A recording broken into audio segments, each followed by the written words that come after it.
My name is Layla. I'm 38 years old. I live with my husband Zeke and our 3 daughters. I've been estranged from my family for about 20 years now. I had parents and an older sister named Melissa. From the outside, we looked like a close-knit family. But the truth is, I was the one who felt isolated. I've always been shy and introverted, and I'm not particularly striking in appearance. I struggled to stand out and had only a few friends during my school years. On the other hand, my sister was outgoing and surrounded by friends thanks to her good looks. My parents seemed to be proud of her. They favored her over me in many ways. For instance, when we were shopping for hair accessories, I said, "I want the pink one." But Melissa threw a fit, saying, "I want the pink one too. It looks better on me than on Layla." My parents told me to give in, saying, "Let your sister have it. We'll buy you the blue one." Melissa always got new stuff while I got her hand-me-downs. Seeing my parents' favoritism, Melissa started treating me coldly. She even told me not to talk to her at school because she didn't want people to know I was her sister. That hurt. As I got older, I felt the disparity between us more and more. I decided that once I graduated high school, I would leave home for good. Melissa went to an expensive private college, and my parents struggled to pay her tuition. They told me, "We can't afford to send you to college. You'll have to figure out yourself." I had no plans to go to college, so I told them I would move out and find a job after high school. They didn't seem to care. In fact, they even asked me to send them money once I was settled. I finally snapped. "After all these years of favoring Melissa, now you're asking me for money? I'm never coming back." My dad yelled at me. "After all we've done for you, how dare you talk back? You're dead to us." I left home right after graduating high school, taking only a few belongings. I had only a small amount of money saved up from my part-time job. I felt overwhelmed, but I was determined to never go back. I managed to build a life for myself in a new place. The company that hired me right after high school didn't pay much, but the people were kind and supportive. I felt fulfilled every day. The building where I worked contracted with a cleaning service. And that's how I met my husband, Zeke. At first, we just exchanged greetings, but over time we started making small talk, and one day he asked me out for dinner. I had always been drawn to his warm smile and diligent work ethic. I accepted his invitation without hesitation, and we went out several times after that. He always listened to me with a smile, and I found myself more and more attracted to him. After our 3rd dinner together, he confessed his feelings, and we started dating. My relationship with Zeke was going well, and on our 3rd anniversary, we decided to get married. I thought maybe it was time for a family meeting, even though I wasn't thrilled about it. So I contacted my parents for the first time in years. Hearing their voices again brought back some memories. I told them about my upcoming wedding. "We only have one daughter, so what if you're getting married?" But my dad's response was shocking. I was speechless and hung up the phone, tears streaming down my face. Even my wedding news was met with such indifference from my own parents. Zeke saw me crying and came over, comforting me with a gentle touch on my back. I told him about the phone call and he looked sad. "Don't worry, Layla. You have me now, and my parents are thrilled you're joining our family." He hugged me tightly. That's right, I'm not alone anymore. I decided to focus on the positive and enjoy my life going forward. My in-laws were incredibly kind, much warmer than my own family. A couple of years later, our first daughter was born, and we were living fulfilling lives. One day, years after cutting ties with my family, I received a call. It was from my dad. I hesitated but answered, thinking it might be urgent. He sounded unusually cheerful.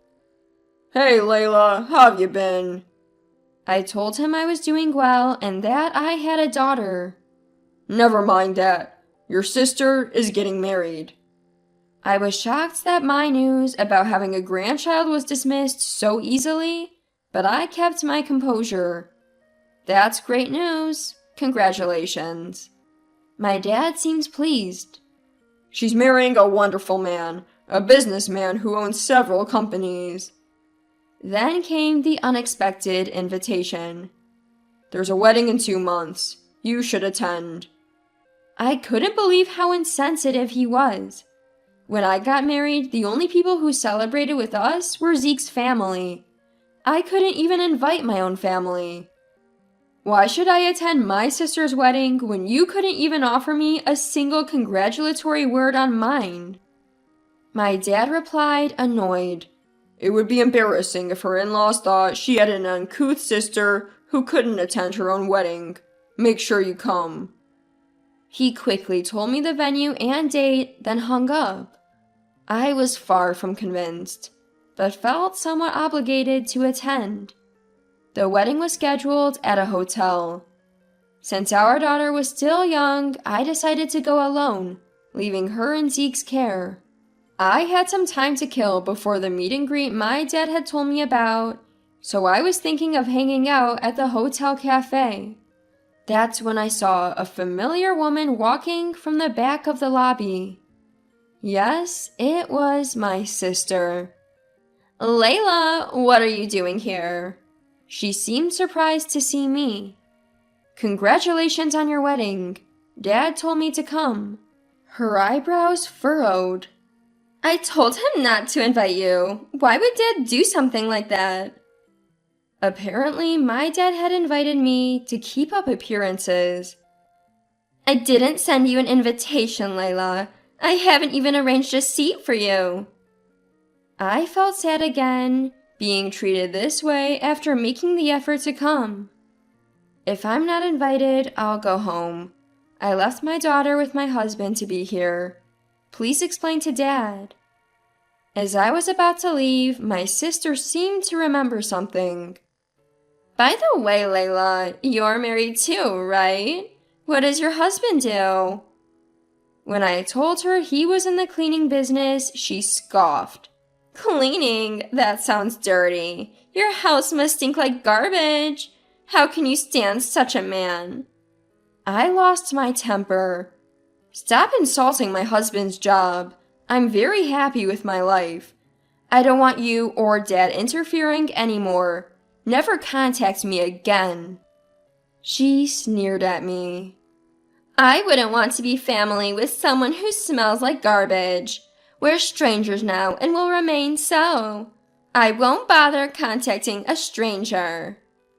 I stormed out of the hotel, and only then did I notice my makeup was ruined by tears. I had traveled 2 hours to the venue, only to leave within 30 minutes. When I got home, my husband and daughter greeted me with smiles, and I broke down again. Seeing my face, my husband seemed to understand. "You're home, Layla. This is where you belong," he said, hugging me. Our young daughter smiled at me, and their warmth made me cry out loud. I hugged them back. I decided to forget about my dad, mom, and sister. My family is right here. That thought helped me return to my regular life. 10 years passed, and I gave birth to 2 more daughters, making me a mom of 3. I had left my job after my first daughter was born, but returned to work at the same cleaning company as my husband when things settled down. One day, while doing a big year-end cleaning at the office, I came up with an idea for a cleaning tool. I casually mentioned it to my husband at home, and he loved it. The idea quickly spread within the company, and they decided to turn it into a product. I was actively involved in the project, and the cleaning tool, packed with insights from a homemaker's perspective, was a big hit. It became a hot topic online and in magazines, and for a while we couldn't keep up with the demand. The business grew so much that we decided to create a subsidiary for the manufacturing and sales of cleaning products. And guess what? I was chosen as the CEO of the new company. With strong support from everyone, the company has grown into a $10 million business. I'm busy with work, and sometimes household chores take a back seat. But my husband and daughter support me, and we're living a busy yet happy life. However, something happened that would change all of this. The other day, a TV segment featuring me aired. It was a 20-minute segment on a lifestyle show covering my background and how I came up with my product. Thanks to that, inquiries increased, and I was busier than ever. One day I arrived at the office and was handed a note with a callback number. Someone had tried to reach me. I thought it might be another interview request, but when I looked at the number, my breath caught. It was my sister. I had blocked her and my parents' numbers after the wedding fiasco. She must have called the office. Seeing my success on TV, she chose this moment to reach out. I was wary. I debated calling her back, but decided to do so to avoid further disruptions at work. "Layla, long time no see." Annoyed by her casual greeting, I asked what she wanted. "You seem to be making good money now. How about helping us out a bit?" I was even more irritated. Why would I do that now? She retorted, "Don't act so high and mighty just because you're successful. My husband can make way more money than you if he had the capital, so give us some investment money." There's no reason for me to invest in your husband's business. Don't call me again. I hung up furious. The call drained me emotionally, bringing back unpleasant memories. Just as I was trying to refocus on work, another call came in. This time, it was Dad. "Why won't you help your sister financially? She's your only sister," he yelled as soon as I picked up. "Have you forgotten what happened at the wedding? After all that, you expect?" He cut me off. "Stop bringing up the past. That's why you're so gloomy." I was dumbfounded by his audacity. My family consists of my loving husband and daughters. You're not my family anymore. Goodbye. I hung up, ignoring his protests. I thought that was the end of it, but I was wrong. My parents and sister showed up at my office. The receptionist was flustered as she came to get me. "Showing up at my workplace is beyond inappropriate. Leave." But Dad said, "Come on, we're family. Let's continue our conversation from the other day." Not wanting to cause a scene at work, I contacted my husband and we decided to meet them at home. The tension was palpable as both families gathered. "I hate to be blunt, but you're here to ask for money, right? I don't have a single dollar for you." I took the lead. They laughed as if I was a joke. "We're your blood relatives, Layla. If you're making money, we have a right to some of it," my sister said, and her husband nodded. "With some financial help, I can run a business much more successfully than you." My brother-in-law spoke down to us. His rudeness on our first meeting confirmed he was cut from the same cloth as my sister and parents. "The only connection I have with you is blood. I have no reason to help someone who's essentially a stranger to me." I tried to keep my voice steady, but anger made it quiver. "Then let's stop being strangers from today. We'll be family again," my sister said, almost mockingly. Just as I was about to retort, my husband gently placed his hand on my shoulder and stood beside me. Layla is already part of our family. We don't need you to be happy. In fact, aren't you the ones who need us? He spoke calmly but firmly, looking straight at my parents and sister. Shut up! You're just a janitor, right? Surrounded by garbage all day, and you dare to act superior? My husband is a businessman, not like you. My sister yelled, her face red. My husband replied, Don't belittle janitorial work. It's an honorable job that keeps our community clean. Zeke is the CEO of the parent company of my business. I added. My sister screamed in surprise. What? Layla, you never mentioned. I thought he was just a janitor.